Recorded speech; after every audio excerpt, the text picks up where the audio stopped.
کیا پیغمبر حضرت محمد صلی اللہ تعالی علیہ وسلم کی اولادیں آج بھی ہماری اس دنیا میں موجود ہیں؟ اگر ہیں تو پھر کہاں ہیں؟ یہ سید کون ہوتے ہیں؟ اور کیا انڈیا اور پاکستان جیسے علاقوں میں بھی اصلی سید پائے جاتے ہیں؟ اگر پائے جاتے ہیں تو پھر ان کا اتہاس کیا ہے؟ مطلب یہ لوگ مکہ مدینہ سے ہزاروں کلومیٹر دور اس علاقے میں اتہاس میں کب اور کیسے آئے تھے؟ اور پھر یہ جو ہم لوگ آج کل انڈیا، پاکستان، ایران، ان سارے علاقوں میں جو عام طور پر لوگوں کے نام کے ساتھ کاظمی، رضوی، نقوی یا پھر عسکری اس طرح کے ٹائٹل دیکھتے ہیں، ان کا اور سیدوں کا کیا کنیکشن ہے؟ ان سارے ہی کمپلیکیٹڈ سوالوں کے جواب بڑی ہی آسان بھاشا میں ہم جاننے کی کوشش کریں گے آج کے اس ویڈیو میں۔ نالجبل فرینڈز، اب نسل نبی کے بارے میں کچھ بھی جاننے اور سمجھنے کے لیے ہمیں سب سے پہلے خود نبی علیہ السلام کی اولادوں کی طرف چلنا ہوگا۔ ان کی ٹوٹل 7 اولادیں تھیں، جس میں سے 3 بیٹے اور 4 بیٹیاں تھیں۔ بیٹے کہ جن کے نام حضرت قاسم، حضرت عبداللہ اور حضرت ابراہیم ہوا کرتے تھے، ان تینوں کی ہی زندگی کافی کم ہوئی، بلکہ یہ کہیے کہ تینوں کی ہی وفات بچپن میں ہو گئی تھی۔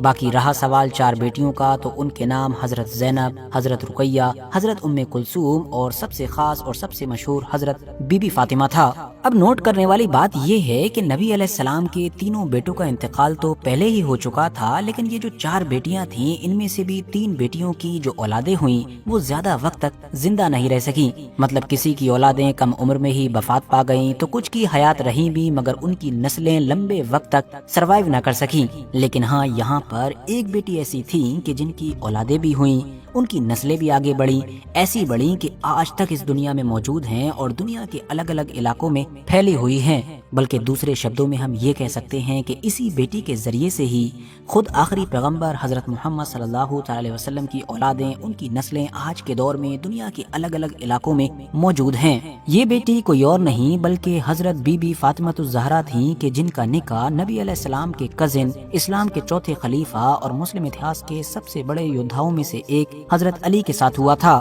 اس طرح سے آخری پیغمبر حضرت محمد صلی اللہ تعالی علیہ وسلم کی نسل ان کے بیٹوں کی بجائے ان کی ایک بیٹی حضرت بی بی فاطمہ اور داماد حضرت علی کے ذریعے سے چلی۔ تو اب اگر یہاں پر حضرت علی کی بات کی جائے تو اپنی پہلی اور سب سے محبوب بی بی حضرت فاطمہ الزہرا کی موجودگی میں تو انہوں نے کوئی دوسرا نکاح نہیں کیا، لیکن جب وہ اس دنیا سے رخصت ہو گئیں تو پولیٹیکل ریزنز کی وجہ سے یا پھر کچھ اور بھی الگ الگ ریزنز کی وجہ سے حضرت علی نے نہ صرف عرب کے الگ الگ قبیلوں اور الگ الگ خاندانوں کی کئی الگ الگ عورتوں سے شادی کی، بلکہ ان کی بے شمار اولادیں بھی ہوئیں۔ ان کی اولادوں کی تعداد کو لے کر ہسٹورینز اور مسلم اسکالر دونوں ہی گروپ کے اندر ڈسپیوٹ پایا جاتا ہے۔ مطلب کوئی تو لڑکے اور لڑکیوں دونوں کی تعداد ملا کر 33 بتاتا ہے، کوئی 35 بتاتا ہے، تو کوئی اس سے بھی آگے پیچھے بتاتا ہے۔ مگر ہاں، یہ بات کلیئر ہے کہ اتنی زیادہ اولادوں میں سے بھی وہ اولادیں گنی چنی ہی تھیں کہ جن کی نسلیں لمبے وقت تک آگے بڑھیں، بلکہ آج تک ہماری اس دنیا میں موجود ہیں۔ لیکن ایک منٹ، یہاں پر بات حضرت علی کی اولادوں کی ہو رہی ہے، نہ کہ نبی علیہ السلام کی اولادوں کی، کیونکہ بعد میں حضرت علی نے جتنی بھی عورتوں سے نکاح کیا، ان کی جتنی بھی اولادیں ہوئیں، ان کی جو نسلیں آج تک اس دنیا میں موجود ہیں وہ حضرت علی کی اولادیں تو کہلائی جائیں گی، لیکن نبی کی اولادیں نہیں کہی جائیں گی۔ اس کی وجہ یہ ہے کہ نبی کی اولادیں صرف وہی ہو سکتی ہیں کہ جو حضرت علی کی تو اولاد ہوں، لیکن اس سے بھی زیادہ ضروری یہ ہے کہ وہ حضرت بی بی فاطمہ کی اولاد ہوں، جن کے اندر ڈائریکٹ آخری پیغمبر حضرت محمد صلی اللہ تعالی علیہ وسلم کا خون موجود ہے۔ تو پھر اب سب سے بڑا سوال یہ کھڑا ہو جاتا ہے کہ حضرت علی کی یہ جو 30 سے 40 کے بیچ اولادیں تھیں، ان میں سے خاص طور سے حضرت بی بی فاطمہ الزہرا کے ساتھ کتنی اولادیں تھیں؟ تو ساتھیوں، ان دونوں کی اولادیں تھیں 5، مطلب کہ 5، جس میں سے 3 بیٹے اور 2 بیٹیاں تھیں۔ ان 3 بیٹوں میں سے 2 کا نام تو آپ میں سے ہر انسان جانتا ہی ہوگا، مطلب حضرت امام حسن اور حضرت امام حسین، جبکہ جو حضرت علی اور حضرت بی بی فاطمہ کے تیسرے بیٹے تھے، ان کا نام کتابوں میں محسن بتایا گیا ہے۔ مسلم اسکالرز اور اتہاسکار یہ مانتے ہیں کہ ان کا انتقال بھی بچپن میں ہو گیا تھا۔ تو آخر میں پھر حضرت بی بی فاطمہ کی، بلکہ یہ کہیے کہ خود نبی علیہ السلام کی نسل صرف اور صرف ان 2 نواسوں سے آگے بڑھی۔ آج کے دور میں پوری دنیا میں جتنے بھی ایسے لوگ پائے جاتے ہیں کہ جو یہ دعویٰ کرتے ہیں کہ وہ آخری پیغمبر حضرت محمد صلی اللہ تعالی علیہ وسلم کی نسل سے ہیں، تو دراصل ان تمام لوگوں کا شجرہ، ان کا فیملی ٹری انہی دونوں لوگوں سے جا کر جڑتا ہے، اور انہی تمام لوگوں کو ہی ہماری اس دنیا میں آج سید یا پھر شریف کہا جاتا ہے۔ یہاں پر یہ بات بھی دھیان رکھنے والی ہے کہ حضرت امام حسن اور حضرت امام حسین کے علاوہ حضرت علی کی باقی بیویوں سے جو اولادیں تھیں ان میں حضرت محمد ابن حنفیہ یا حضرت عباس جیسے کچھ ایسے بیٹے تھے کہ جن کی اولادیں بھی خوب پھلی پھولی بلکہ آج بھی دنیا میں پائی جاتی ہیں، لیکن جیسا کہ ہم جان چکے ہیں کہ وہ ڈائریکٹ نبی سے کنیکٹڈ نہیں ہیں بلکہ وہ صرف حضرت علی سے کنیکٹڈ ہیں، تو اسی لیے ان کو سید اور شریف کی بجائے علوی، اوان یا اس طرح کے الگ الگ علاقوں میں الگ الگ ناموں سے جانا جاتا ہے۔ کسی سیپریٹ ویڈیو میں اس پر بھی ڈیٹیل میں بات کریں گے، فی الحال آج اپنے مدعے پر فوکس کرتے ہیں۔ حضرت علی کے ان دونوں بیٹوں میں سے سب سے پہلے چھوٹے بیٹے مطلب کہ حضرت امام حسین کی اولادوں پر نظر ڈالیں تو جیسا کہ ہم جانتے ہیں کہ کربلا سے صرف اور صرف ان کے ایک بیٹے ہی زندہ بچ سکے تھے، جن کو ہم لوگ امام زین العابدین کے نام سے یاد کرتے ہیں۔ آگے بڑھیں اس سے پہلے آپ لوگ یہ بھی جان لیجئے کہ ہم لوگ عام طور پر شیعہ گروپ کے یہ جو 12 اماموں کے بارے میں سنتے رہتے ہیں، یہ بھی دراصل انہی حضرت امام زین العابدین کی اولادوں میں سے ہیں۔ خود یہ حضرت زین العابدین چوتھے امام ہیں، کیونکہ پہلے حضرت علی، دوسرے حضرت امام حسن، تیسرے حضرت امام حسین اور چوتھے یہ، بلکہ یہ سمجھیے کہ یہ پوری ایک لڑی ہے، کیونکہ ہر امام دراصل پچھلے امام کی اولاد ہی تو تھے۔ اب ویسے تو سنی گروپ شیعہ لوگوں کی طرح پولیٹیکلی اس امامت کے کانسیپٹ پر یقین نہیں رکھتا ہے، لیکن یہ جتنے بھی امام تھے انڈیویجولی سنی گروپ میں بھی ان کی حد سے زیادہ رسپیکٹ کی جاتی ہے، بلکہ سنی لوگ بھی عام طور پر ان کو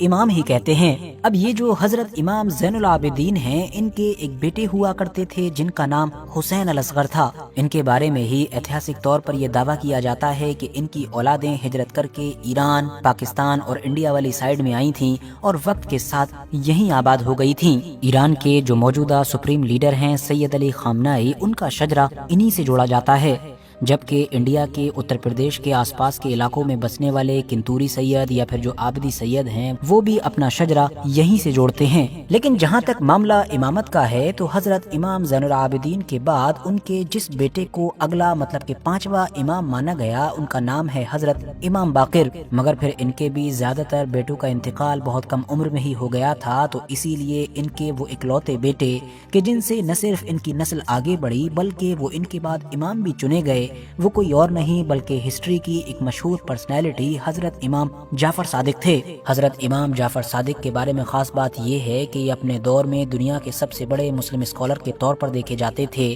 سنیوں کے بھی 2 بڑے امام یعنی کہ حضرت امام ابو حنیفہ اور حضرت امام مالک ان کے اسٹوڈنٹس ہوا کرتے تھے۔ لیکن ساتھیوں ان چھٹے امام مطلب کہ حضرت جعفر صادق کے بعد ہم لوگوں کو شیعہ گروپ کے اندر بھی ایک بٹوارا نظر آتا ہے، وہ اس طرح سے کہ حضرت جعفر صادق کی وفات کے بعد جہاں ایک طرف زیادہ تر لوگوں نے ان کے ایک بیٹے حضرت موسیٰ کاظم کو اپنا اگلا مطلب کہ 7واں امام مانا، تو وہیں دوسری طرف شیعہ لوگوں کا ایک چھوٹا گروپ ایسا بھی تھا کہ جس نے حضرت امام جعفر صادق کے ایک دوسرے بیٹے اسماعیل کو اپنا امام چن لیا۔ اب جن لوگوں نے حضرت موسیٰ کاظم کو اپنا امام چنا تھا وہ 12 شیعہ کہلائے، اور یہ وہی گروپ ہے کہ جو آج کے دور میں ایران، انڈیا، پاکستان یا عراق وغیرہ کے علاقے میں میجورٹی میں پایا جاتا ہے، بلکہ جو ٹوٹل شیعہ پاپولیشن ہے اس کا 80% سے بھی زیادہ بناتا ہے۔ جبکہ جن لوگوں نے حضرت جعفر صادق کے ایک دوسرے بیٹے اسماعیل کو چنا تھا ان کو آگے چل کر اسماعیلی شیعہ کہا گیا، اور یہی وہ لوگ تھے کہ جنہوں نے 10ویں 11ویں صدی کے قریب میں جا کر مصر کے اندر پہلی شیعہ خلافت مطلب کہ فاطمی سلطنت کی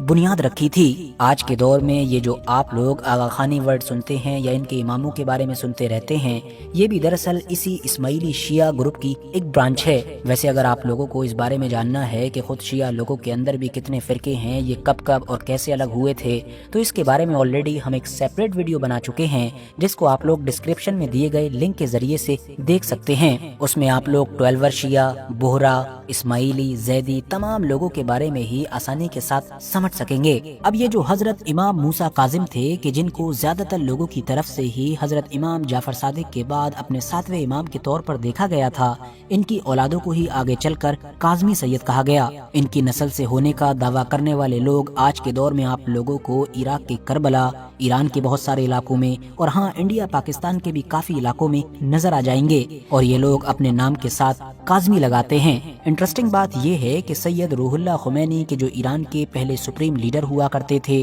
اور جنہوں نے ہی 1979 کی کرانتی کو لیڈ کیا تھا، وہ بھی دراصل یہی کاظمی سید ہوا کرتے تھے۔ ویسے آپ میں سے زیادہ تر لوگ آلریڈی جانتے ہوں گے کہ ان کی فیملی کا بیک گراؤنڈ یو پی کے